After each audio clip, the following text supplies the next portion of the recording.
Goeiemôre broers, susters en kinders. Hartlike warm welkom hier uit die koue Enoch George. Mag die Here ons ook vanoggend deur sy woord aanraak, dat ons ook dit wat ons by hom leer buite in die wêreld met die ander mense en met mekaar sal deel. As woordhim en intree-lied sing ons lied 450 en nadat ons die seën van die Here ontvang het, gaan ons met die verrigtinge aan, soos dit op die skerm is.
Geliefdes in ons Here, genade, vrede, liefde en barmhartigheid word aan julle elkeen geskenk.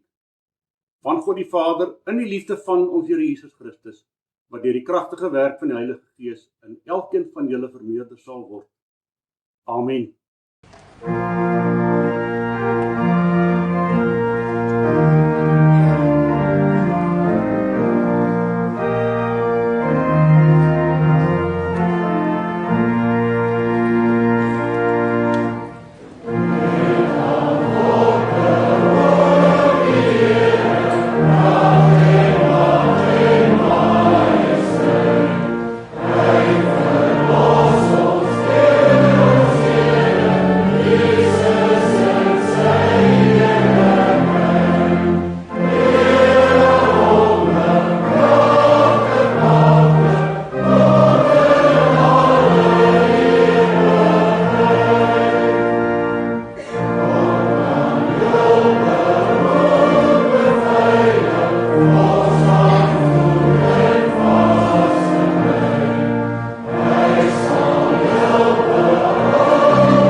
Nadat ons geloof bely het, antwoord ons met lied 450 verse 1 en 2. Vader, Seun, Heilige Gees, hoe sal ons u heerlikheid kan verwoord, u lof besing met 'n aardse stem? Lied 450 nadat ons geloof bely het. Ons bely vanoggend ons geloof met die apostoliese geloofbelydenis of die 12 artikels. Julle is dit welkom om dit hardop saam op te sê. Ek glo in God die Vader, die Almagtige, die skepper van hemel en aarde. En ek glo in Jesus Christus, sy eniggebore Seun, ons Here, wat ontvang is van die Heilige Gees, gebore is uit die maagd Maria, wat gelei het, onder Pontius Pilatus gekruisig is, gesterf het en begrawe is, en al die angste van die hel tot die dood te ondergaan het. wat op die derde dag opgestaan het uit die dood, opgevaar het na die hemel en sit aan die regterhand van God, die almagtige Vader, vanwaar hy sal kom om die lewendes en die dooies te oordeel. Ek glo in die Heilige Gees.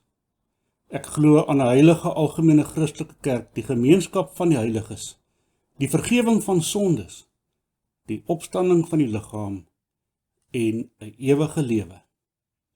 Amen.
Ons luister vanoggend na die wet van die Here soos dit vir ons in Eksodus 20 verse 1 tot 17 aangeteken is.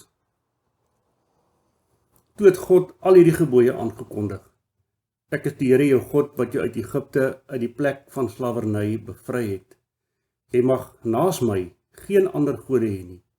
Jy mag nie vir jou 'n beeld of enige afbeelding maak van wat in die hemel daarbo, of op die aarde hieronder, of in die water onder die aarde is nie. Jy mag hulle nie vereer of dien nie, want ek, die Here jou God, eis onverdeelde trou aan my.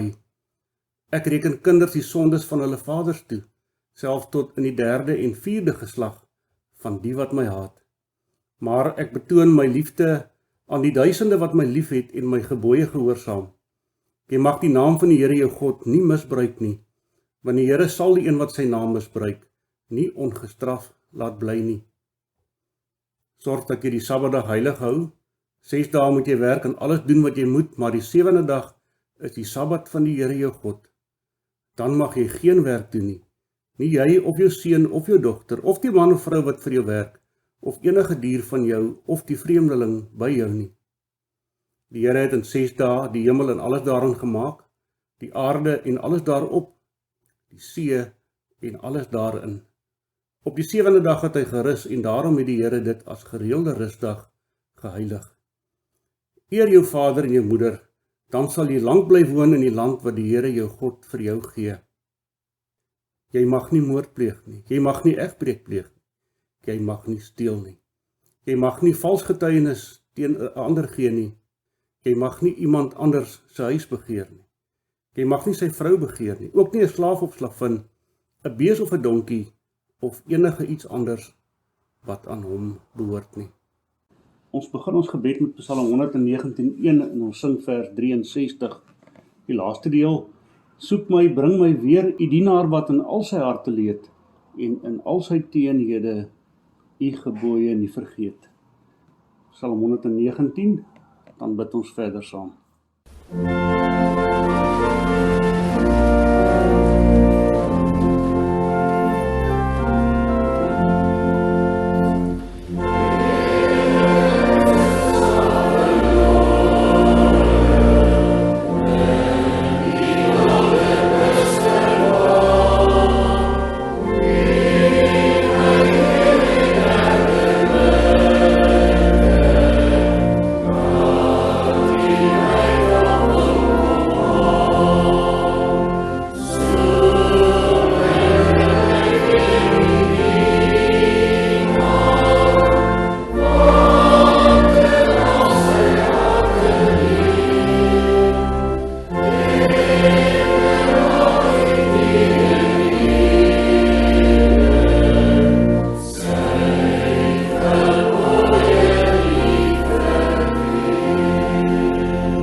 wonderlike voorreg om U as ons Vader aan te roep.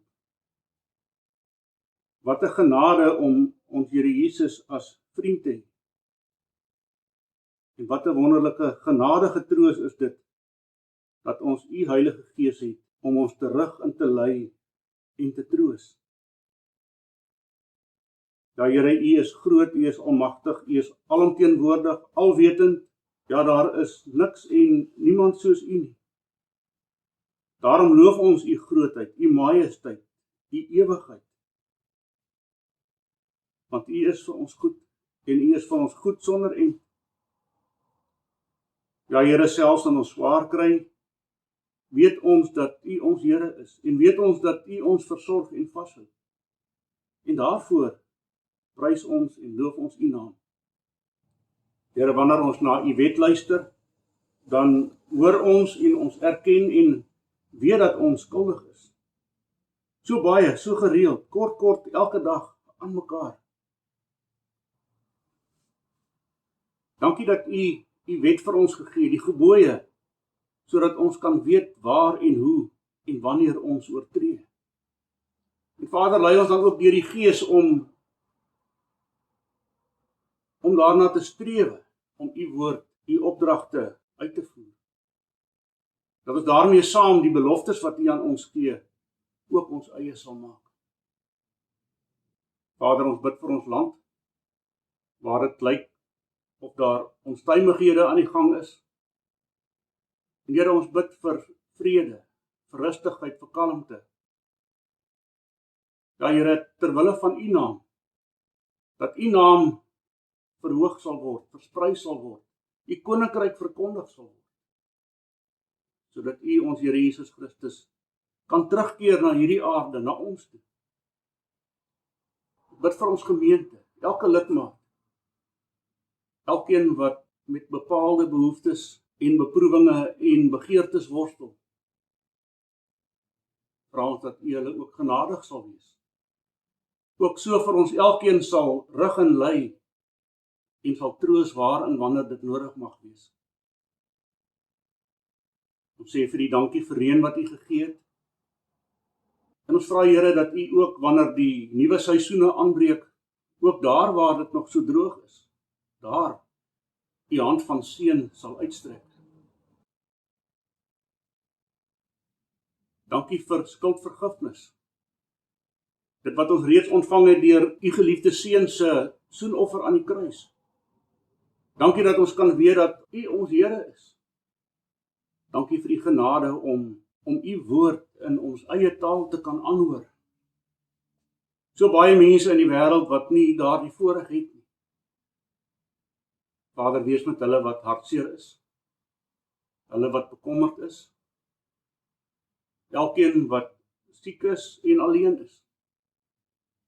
Wees U met elkeen.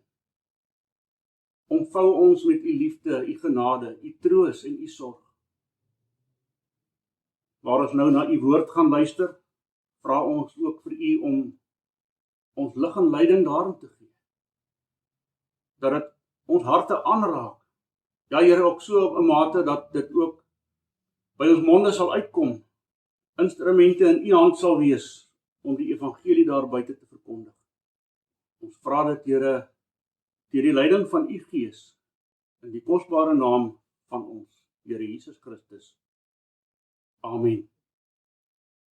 Ons gaan vandag voort met die prediking uit die boek Ester en wel uit hoofstuk 5. Maar voordat ons verder uit die boek Ester lees, eers net 'n vinnige terugblik van wat ons in die vorige hoofstuk gehoor het. Hoofstuk 1, deur ongehoorsaam aan die koning Ahasveros van Persië te wees, verander een vrou die hele gang van die wêreld en word sy as koningin onthef. Hoofstuk 2, 'n ander vrou, 'n Joodse meisie met die naam Hadassa, word na 'n skoonheidskompetisie as Ester, as die koningin van die magtige Persiese koning tot koningin gekroon. Mordegai, haar oom, red dan ook die koning se lewe en sy naam word in die geskiedenisboeke van Persië aangeteken. En dan lyk dit vir ons of daarvan vergeet word. In hoofstuk 3 Het ons gehoor hoe Haman 'n bose plan beraam het om al die Jode in al 127 provinsies van Ahasveros se koninkryk dood te maak. In hoofstuk 4 het ons verlede week gehoor dat Mordegai vir Ester opdrag gegee het om met die koning te gaan praat oor die bose plan wat Haman beraam het. Ester versoek weer op haar beurt weer vir Haman om al die Jode in die stad Susan bymekaar te kry en terselfdertyd saam met haar te vas en te bid. En ons dan ook gesien hoe Ester die uitwissing van haar hele volk in die oë gestaar het. Waarskynlik een van die grootste probleme van haar lewe. En voor haar lê verskeie struikelblokke wat sy moet oorkom in 'n poging om haar volk te red. Sy gaan 'n wet van Mede en Perse oortree, sy gaan ongehoorsaam wees aan die regering van die dag. En sy weet ook dat sy op 'n stadium haar afkoms aan die koning moet bekend maak. Sy moet probeer om een wet, 'n wet van Mede en Perse, met 'n ander wet ook van Mede en Perse te keer of te wysig. So moet sy dan teen die tweede magtigste man in die wêreld van daardie tyd opstaan. Sy gaan die koning in die gesig vat en sy trots gaan 'n knou kry omdat hy Haman se plan as sy eie goedgekeur het. Hoe dink jy gaan sy dit oorbrug? Die eintlike vraag is, hoe gaan ons sulke struikelblokke in ons lewens oorbrug? Moet onthou dat Ester se basis reg was. Sy is met die woord van die Here grootgemaak en opgevoed. Ons het gehoor dat sy gevas en gebid het. Sy hanteer haar probleme nederig in gebed. Vir 3 dae lank vas en bid sy geduldig en nederig, soos ons dit ook later in die Bybel in Jakobus lees. Sy wag geduldig op die Here om vir haar 'n antwoord te gee. As ware wag sy vir 'n wonderwerk. Later in die geskiedenis in Jesaja 40 vers 31 lees ons: Die wat op die Here vertrou, kry nuwe krag. Hulle vlieg met arensvlerke, hulle hardloop en word nie moeg nie. Hulle loop en raak nie afgemat nie. In hierdie vers leer ons 4 geestelike beginsels wanneer ons bidend op die Here wag. In die eerste plek kry ons nuwe krag. Ons kry 'n ander perspektief van ons probleme. Ons kry bykans onmiddellik korttermyn energie om hierdie probleme in die oë te kyk en ons ontvang goddelike bonatuurlike vasberadenheid om te kan volhard. Dalk het ons nog nie sulke groot probleme soos Ester gehad nie, maar ek weet almal van ons het al deur een of ander krisis of beproewing gegaan. Wat was jou eerste reaksie wanneer jy so beproef word? Wag jy op die Here of storm jy op jou eie maar voort op die probleem af? Is jy nederig wanneer jy na die Here toe gaan of hanteer jy jou eie probleem in eie trots? Kom ons luister verder na die geskiedenis van Ester en kyk of ons ook antwoorde op hierdie vraag kan kry. Ester 5 vanaf vers 1. Op die 3de dag het Ester haar koninklike klere aangetrek en in die binneste voorhof van die paleis gaan staan, reg oor die ontvangslokaal van die koning. Die koning was op die troon in die ontvangslokaal reg oor die ingang. Toe hy koningin Ester in die voorhof sien staan, het sy hom so bekoor dat hy die goue scepter wat in sy hand was, na haar toe uitgesteek het. Ester het nader gekom en die punt van die scepter aangeraak. Die koning sê toe vir haar: Wat kan ek vir jou doen, koningin Ester? Wat is jou versoek? Al is dit ook die helfte van my koninkryk, dit sal vir jou gegee word. Toe sê Ester: As u dit goed vind, kom dan vandag saam met Haman na 'n maaltyd toe wat ek vir u voorberei het. Die koning beveel toe: Bring gou vir Haman dat ons kan doen wat Ester vra. Die koning en Haman is toe na die maaltyd toe wat Ester voorberei het. Terwyl hulle wyn drink, vra die koning vir Ester: Wat is dit wat jy vir my wil vra? Dit sal vir jou gegee word. Wat is jou versoek? Al is dit ook die helfte van my koninkryk, dit sal toegestaan word. Ester het geantwoord: My wens en my versoek is soos volg. As die koning my goedgesind is en as die koning dit goed vind om aan my wens te voldoen en my versoek toe te staan, kom dan môre saam met Haman na die maaltyd toe wat ek vir u sal berei. Dan sal ek my wens aan die koning bekend maak. Haman het die dag bly en opgeruimd weggegaan, maar toe hy vir Mordegai aan die poort van die paleis sien sit, en Mordegai staan weer nie op om aan hom eer te bewys nie, was hy woedend vir Mordegai. Haman het egter sy meer beteel en huis toe gegaan. Toe het hy sy vriende en sy vrou Ceres laat haal en by hulle gespog oor sy groot rykdom en sy baie seuns, oor al die maniere waarop die koning hom vereer het en hoe die koning hom bevorder het bo al die ander hoë amptenare en onderdane van die koning. Verder het Haman gesê, dit is nie al nie. Koningin Ester het self niemand behalwe vir my saam met die koning uitgenooi na die maaltyd wat sy voorberei het nie. Ek is ook vanmôre saam met die koning deur haar uitgenooi. En tog bevredig dit alles my nie, solank ek die Jood Mordegai in die poort van die paleis sien sit nie. Toe sê sy vrou Ceres en al haar vriende, laat 'n galg van 23 meter hoog bou, en beveel môre by die koning aan dat hulle vir Mordegai daaraan moet ophang. Dan kan jy saam met die koning na die maaltyd toe gaan, sonder dat iets jou hinder. Haman het dit 'n goeie voorstel gevind, en hy het die galg laat bou. Voor ons na die prediking luister, sing ons Psalm 33, 1 verse 5 en vers 11. Luister bietjie na dit wat ons gaan sing. Tweede deel van vers 5. Nasies en tiranne smee vernietelplanne in die vlam van haat. Hy, dit is die Here, wat groot van mag is, weet wat daar bedag is en verbreek hul raad.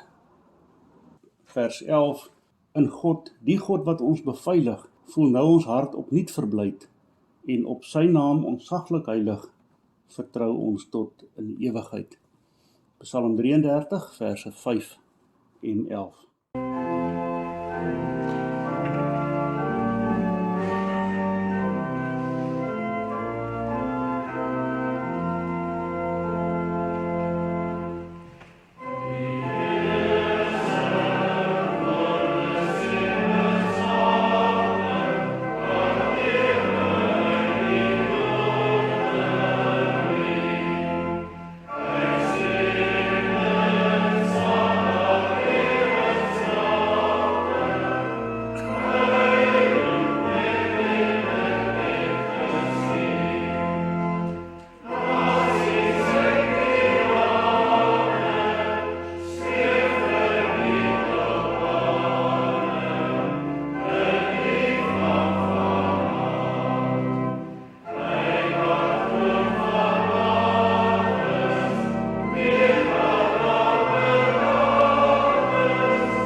Geliefdes, ons oordink vanoggend die hele hoofstuk 5, tog met die klem op vers 1 en die laaste deel van vers 14. Op die derde dag het Ester haar koninklike klere aangetrek en in die binneste voorhof van die paleis gaan staan, reg oor die ontvangslokaal van die koning. Na vers 14 se laaste deel, Haman het dit 'n goeie voorstel gevind en hy het die galg laat bou. Hieruit volg dan ook ons tema. Probleemhantering. Doen ons dit woedend en haastig in hoogmoed of nederig, bidend en wagtend op die Here? Geliefdes in ons Here Jesus Christus, met die geskiedenis waarna ons geluister het, is die 3 dae van bid en vas verby. Dit het nou tyd geword vir aksie. 'n berekende aksie, nie 'n hals oor kop optrede nie. En nou moet Ester 'n koninklike wet, 'n wet van mede in Perse oortree. En hierdie optrede kan haar dood beteken. Ons het gehoor dat sy tot in die binnehof oorkant Ahasveros se troonkamer gegaan het. En kyk 'n bietjie op dat sy dit baie versigtig gedoen het. Pragtig en koninklik aangetrek om die koning se aandag met haar skoonheid te trek. En dan weet ons, Ahasveros steek die goue scepter uit na die mooi koningin, die 53 vertaling lees. Sy het genade in sy oë gevind. En sy herken hierdie genade deur aan die punt van die scepter te raak. En dan sê Ahasveros bykans die ondenkbare. Vra net wat jy wil en ek sal dit vir jou gee, selfs die helfte van die koninkryk. Maar sy vra veel minder as dit. Eintlik maak sy 'n aanbod aan die koning. Ek wil net kos maak vir jou en dan bring sommer dan vir Haman saam. Hulle moet saam met haar eet en ontspan. Hoor julle hoe koop sy tyd uit om te wag vir die regte oomblik om haar werklike vraag te vra. Dit word nie aan ons vertel of die Here hierdie plan aan haar bekend gemaak het. Dalk was sy tog te bang om die vraag te vra. Dalk was sy bang om nou al haar identiteit, haar ware identiteit, aan haar man van meer as 5 jaar bekend te maak. Ons weet nie. Hoekom tog uitstel? Hoekom wag? Sy het tog 'n verantwoordelikheid om na te kom. Onthou, sy het klaar 'n wet oortree wat haar dood kon veroorsaak. En nou moet sy vra dat nog 'n koninklike wet, al was dit die bose Haman wat dit uitgevaardig het, omgekeer moet word. Iets van 'n onmoontlikheid. Sy moes vra dat daar 'n wonderwerk moet plaasvind. Iets wat net ons Here kan doen. Dalk was sy tog bang. Dalk het sy nog op die Here gewag. Geliefde, toe jy in die verlede met 'n moeilike situasie gekonfronteer is, het jy dalk in 'n besondere oomblik iets gedoen waaroor jy later spyt sou wees, net omdat jy nie op die Here gewag het nie. Dink 'n bietjie hoe jy laas in so 'n situasie opgetree het. Jy het dalk slegte nuus ontvang. Jy hoor dalk by die dokter iets wat jy nie nou wou of wil hoor nie. Dalk is dit jou kind wat besig is om van die pad af te gaan. Dalk is dit 'n familielid of 'n goeie vriend wat besig is om jou te bedrieg. Dalk is jou ouers se gesondheid nie na wense nie. Dalk is dit iemand wat jou van iets vals beskuldig het. Dalk het jy iemand vals beskuldig van iets en jy is te trots om dit te erken en om verskoning te vra. Het jy toegelaat dat God ook in daardie moeilike situasie volle beheer oor jou neem? Het jy die Here gevra om jou te help? Het jy hom enigins gevra om te help? Maar geliefdes, terug by die mooi vrou van die Bybel.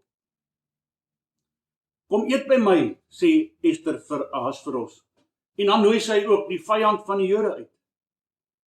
Maar kyk 'n bietjie watter belangrike rol maaltye of feeste in hierdie tyd van die boek Ester afspeel.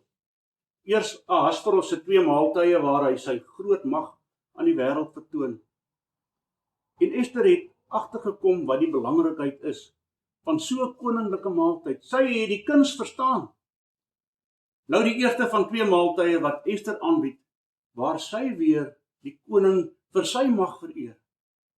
En met die koning se gunsteling kos en wyn kon sy dalk sy guns verder wen. Met sy denke deur die wyn verdoof, vra hy weer vir Ester, hierdie keer in Haman se teenwoordigheid, wat haar versoek is.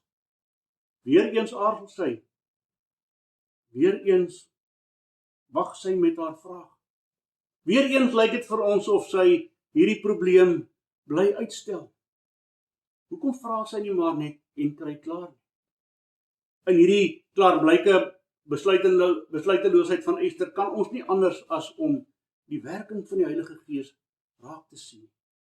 Die Heilige Gees rig haar om rustig te bly. Onthou dat sy vir 3 dae gevas het en om leiding gebid het, en dit het sy nou gekry. Eerder as om haar versoek in 'n onbesonder oomblik aan die koning te rig, nooi sy die koning uit na 'n volgende maaltyd. Weer nooi sy vir Haman, die vyand van die Jode, uit om hierdie groot geleentheid saam met haar en saam met Ahasveros te geniet. Tog lyk dit vir ons dan of Ester deeglike beplanning gedoen het, want sy sê baie duidelik dat sy dan die versoek aan die koning sal bekend maak. Weereens is hier vir ons 'n les te leer. Wanneer ons met ons probleme worstel, laat ons toe dat die Heilige Gees ons lei. Soos Paulus dit ook later in Galasiërs 5 vir ons stel.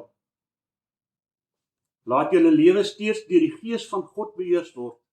Dan sal julle nooit swig voor begeertes van julle sondige natuur nie. Laat ek en jy regtig toe dat God ons deur sy Gees lei. Laat ons genoeg tyd toe om deur die Gees van God in ons eie beplanning gelei te word. As jy ja geantwoord het, hoe doen jy dit? As jy nee geantwoord het, hoekom doen jy dit nie? Doen ons dit bidend soos Ester dit in nederigheid gedoen het? Doen ons dit in volle afhanklikheid van ons Here? Of storm ons maar net voort en gaan blindelings voort? Het julle opgemerk hoe Haman reageer het? Hy moes heel waarskynlik in die wolke gewees het. Hy kon hom seker self 'n klop op die skouer gee.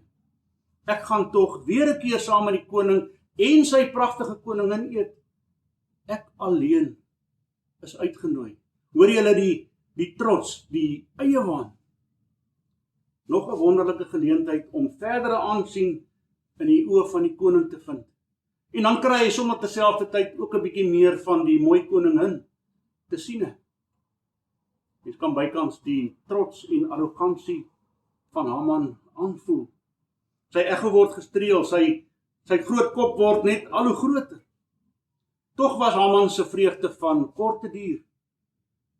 Ons moet onthou dat hy ook 'n probleem gehad het. Hierdie probleem sit in die poort van Ahasveros se paleis. En hierdie probleem se naam is Mordegai. In 'n mate stem Ester en Haman se probleme met mekaar ooreen. Haman se probleem met Mordegai en al die ander Jode was net so problematies vir hom as wat dit vir Ester met die beplande uitwissing van die Jode was. Tog verskil hulle benadering tot die probleem lynreg met mekaar. Ester bidend, vastend, nederig. Haman woedend. En so gebeur dit baie kere maar vandag met ons ook. Wanneer mens vir iets of iemand kwaad is, sê mens maklik dinge wat jy nie regtig bedoel. En tree ek en jy dikwels buite onsself onnoosel op. Julle onthou mos dat woorde soos tandepasta is. As dit uit is dit uit. En dan is dit altyd 'n gemors om dit weer te probeer terugdruk. Tog kry Haman dit reg om sy woede in toom te hou, onder beheer te bring, want hy het geweet Mordegai se dag kom. En terug by die huis koester hy sy vreugde met sy familie. Hy kan nie wag om vir hulle te vertel watter geluk hom getref het nie. Hoogmoedig spog hy oor sy rykdom, sy kinders, sy hoë koninklike pos, waarin hy bo al die amptenare as onderkoning aangestel is. Hy spog nog verder dat hy selfs vir 'n tweede maal deur die mooie koningin uitgenooi is om saam met haar en die koning te eet. Tog was die dag vir hom nie 'n volslae sukses nie. Solank as wat Mordegai in die poort van Ahasveros sit en weier om voor Haman te buig, beteken sy mag en rykdom vir hom niks. Hy wil nog hê. In werklikheid is hy gierig, hy soek alles. Hoor julle weer die verteenwoordiging van die bose in hom? So anders as iemand waarin die Heilige Gees lewe. Die ander Jode kan maar wag tot die 13de van die 12de maand, maar Mordegai moet so gou as moontlik uit die weg geruim word. Dan maak Haman se vrou die voorstel dat hy 'n galg van 23 meter hoog moet laat bou. En onbewus van hierdie gevolge van hierdie hastige en ondeurdagte voorstel wat dit kan inhou, laat hy hastig die galg bou. Hierdie galg sal die volgende dag gebruik word om Mordegai in die openbare middestad van Susan op te hang. Geliefdes, 'n galg van meer as 7 verdiepings hoog. Hoe hoër die paal, hoe erger die oortreding en hoe groter die waarskuwing aan al die ander mense. Mense sou dink dat Haman met sy mag en sy rykdom en dit wat hy in die lewe bereik het tevrede sou wees, maar hy is nie. Een man, net een man staan nog in sy pad. En as die son die volgende dag sak, sal hierdie probleem uit die weg geruim wees. Baie jare later word nog 'n Joodse man aan 'n vloekhout vasgeslaan. Ons Here Jesus Christus. Hy sterf vir ons, die vloekdood, en betaal hy vir ons sonde en skuld ten volle. So het Kajafas en Pontius Pilatus gedink dat hulle probleem nou opgelos is, maar ons Here oorwin vir ons die dood. Na 3 dae stap hy uit die graf uit. Geliefdes, hoe vinnig wil ek en jy van ons probleme ontslae raak? Dalk vinnig 'n paar R100 in die hand van 'n verkeersman of polisieman stop, omdat ek en jy dalk die grendelreëls oortree het, wat mens in die tronk kan laat beland. Dalk vinnig 'n gunsie wat ek vir iemand sal doen, net sodat ander mense nie sal uitvind wat ek gedoen het nie. Dalk gou dit of dat doen, voordat iemand anders hierdie geleentheid voor ons neuse wegraak. Behalwe dat Haman die bose verteenwoordig, sê hoofstuk 5 vir ons in een woord wat die presiese karakter van Haman was. Hy was 'n trotsaard. Hy was hoogmoedig. Soos Haman skatryk en goeie werk gehad het, wil hy in sy hoogmoed nog meer hê. Baie kere het ons ook meer as wat ons nodig het, en dan begeer ons baie kere in hoogmoed nog. In die Bybel leer ons baie dinge ten opsigte van hoogmoed en hoogmoedigheid. In die Ou Testament, Spreuke 16, trotsheid kom voor die verbreeking en hoogmoed kom voor die val. Dit is beter om nederig van gees te wees saam met die ootmoediges as om by te deel met die trotsaards. Ook Spreuke 21 vers 24, 'n vermetelde, 'n trotsaard word 'n spotter genoem, een wat in oormaat van vermetelheid handel. Selfs Paulus noem dit vir ons in 2 Timoteus 3 in die Nuwe Testament vanaf vers 1. Maar weet dit, dat daar in die laaste dae swaar tye sal kom, want die mense sal liefhebbers van hulle self wees, geldgieriges, grootpraters, trotsaards, lasteraars, ongehoorsaam aan hulle ouers, ondankbaar, onheilig, sonder natuurlike liefde, onversoenlik, kwaadsprekers, bandeloos, wreed, sonder liefde vir die goeie, verraaiers, roekeloos, verwaand, meer liefhebbers van genot as liefhebbers van God. Geliefdes, 'n trotsaard of iemand wat so hoogmoedig is, ken net 3 mense in sy lewe. Me, myself and I. Hierdie persoon sien net hom of haarself as die middelpunt raak van alles. Die aarde draai net om daardie persoon. So 'n persoon maak ook net op hom of haarself en glo dan net in hom of haarself. En soos dit verder gaan, maar gaan omdat hy of sy die middelpunt van die lewe is, wil hulle ook hê dat almal moet sien wat hulle doen. Op hulle moet fokus om agter te kom wat hulle gedoen het. Die mense rondom so 'n persoon moet dan ook agterkom wat hierdie persoon op sy eie alleen vermag het. So 'n persoon is ook baie lief om homself te prys. Daarom moet ek en jy versigtig wees oor wat ons van onsself dink, want dit kan tot selftrots of hoogmoedigheid lei. Oppas dat jy nie jouself oorskat nie. In Galasiërs 6 vers 3 stel Paulus dit baie duidelik: as iemand hom verbeel hy is iets en hy is niks, bedrieg hy homself. Uit God se oogpunt is ons glad nie so belangrik soos wat ons dink nie. Soos Ester en Haman staar almal van ons maar een of ander tyd probleme in die sig. Hoe gaan ek en jy dit hanteer? Hoe kan ek en jy ons probleme met nederigheid hanteer? Onthou, nederigheid veroorsaak dat 'n mens opreg met jou hele hart na jou probleme kyk en dan eerlik daarmee te werk gaan. Dit lei ons tot die erkenning dat ons eie onvermoë kan erken en raak sien. Nederigheid leer ons ook om in totale afhanklikheid met al ons behoeftes na ons Here te kyk. Nederigheid veroorsaak dat ons in afhanklikheid op die Here kan wag en ten volle op hom kan vertrou. Nederigheid maak dat ons wag, sodat God deur sy Heilige Gees in en met en deur ons kan werk. Daarom kan ons enige probleem, hoe groot of hoe klein ook al dit mag wees, kan ons dit voor ons Here se voete gaan neerlê om ons daarmee te help. In nederigheid sal ons dan krag ontvang om hierdie probleme aan te pak. En deur die genade van ons Here Jesus sal ons oplossings daarvoor vind. Kom net jou verantwoordelikheid na. Wag in nederigheid op jou Here. Geliefdes, die teendeel is net so waar. Trotsheid en hoogmoed veroorsaak dat 'n persoon hom of haarself so verhef dat hy in alles op sy eie vermoëns staat maak. In werklikheid onverskillige, onbesonde en selfsugtige optrede. Eie trots of hoogmoed verblind 'n mens om in God te glo, op hom te wag en op die Here te vertrou. Wanneer jy weer voor so 'n probleem te staan kom, hoe gaan jy dit hanteer?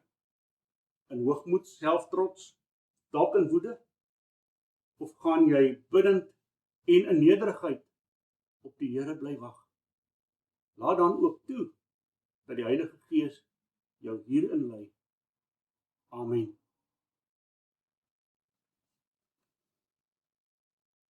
Here, ons Here, ons moet ons koppe in skaamte laat sak, want baie kere wil ons ook maar soos Haman ons eie pad loop, ons eie dinge doen, ons eie dinge self doen, op ons manier, haastig en vinnig. Leer ons deur U Gees hoe om geduldig op U te bly wag, in nederigheid te bid, te vra, geduldig te wees, dat U ons met ons probleme sal help. Dat Here, maak nie saak wat dit is nie, of dit siekte is, of nood is, of hongerte is, of wat dit ook al mag wees. Lei U ons deur U Gees daarin. Vader, ook die week waar ons oralster mag wees, by die werk, by die skool, vra ons dat U ons ook so sal rig en lei, om op U te vertrou, nie op ons eie staat te maak nie, maar aan U woord, U waarheid, U beloftes en U genade vas te hou. Dankie dat ons dit alles deur die Gees kan vra, en ons doen dit in die kosbare naam van ons Here Jesus Christus. Amen.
Geliefdes, ontvang die seën van die Here, gaan in vrede. Mag die Here jou seën met ongemak oor maklike antwoorde, halwe waarhede en oppervlakkige verhoudings, sodat jy uit die diepte van jou hart kan leef. Mag die Here jou seën met woede oor onreg, onderdrukking en uitbuiting van mense, sodat jy kan werk vir geregtigheid, vreugde, vryheid en vrede. Mag die Here jou seën met trane om te stort vir mense wat pyn, verwerping, honger en oorlog ervaar, sodat jy 'n hand kan uitreik en hulle pyn in blydskap kan verander. En mag God jou seën met genoeg dwaasheid om te glo dat jy 'n verskil kan maak in hierdie wêreld, sodat jy dinge sal kan doen wat ander mense dink nie gedoen kan word nie. Amen.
Geliefdes, het 'n paar afkondigings voor ons afsluit.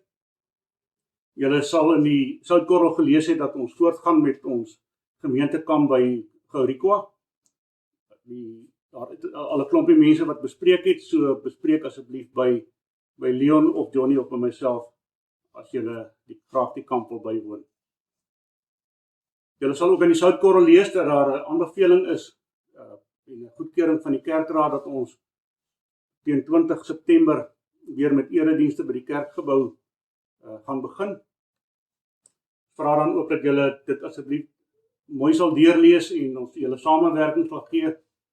Op die oomblik is dit nog net 50 persone wat die eredienste so mag bywoon volgens die protokol, en gaan ons ook dan vra dat almal wat die erediens wil bywoon dit aan Roel sal rig of aan iemand, ons sal dit nog bepaal. Die eerste 50 sal dan na die spesifieke Sondag die geleentheid kry om die erediens by te woon. Indien daar meer as 50 is, sal die volgende 51 en verder dan die voorreg kry om die volgende Sondag die erediens by te woon. Hou asseblief in gedagte dat die 27 September daar 3 doopelinge gedoop gaan word, en dat ons dan ook die hulle gesinne, hulle familie die voorkeur gee om daardie erediens by te woon. Julle sal sien ook daar bo aan bladsy 4 dat ons, wanneer ons by mekaar gaan kom by die kerkgebou, uit die 50 lidmate wat die erediens gaan bywoon, dat ons van julle gaan gebruik maak om byvoorbeeld die koors te neem, die vorms in te vul en ander dienste te verrig, soos byvoorbeeld toesighouding by die badkamers ensovoorts. Ons sal later meer rigting daaroor aanleiding kry. Dan Lidl se ma, wat in Meliersdorp woon, het 'n beroerte-aanval gehad, baie ernstig. Sy is verlam aan die een kant, regterkant, en haar spraak is ook baie erg aangetast. Ons sê dan ook vir julle almal baie dankie vir voortgesette gebede, ook julle oproepe en boodskapies wat ons almal kry, dit word waardeer. Dan sluit ons af met ons verjaarsdae. Hierdie week een persoon wat in daai boonste kategorie van lidmate val Chris Lessing, wat ook môre verjaar. Mag dit vir jou 'n geseënde dag wees. Goedheid en guns en vreugde en vrede en groot genade ook vir jou toegebid. Kom ons sluit af en ons sing dan ook vir Chris en vir almal van ons die seën van die Here toe. Seën mense.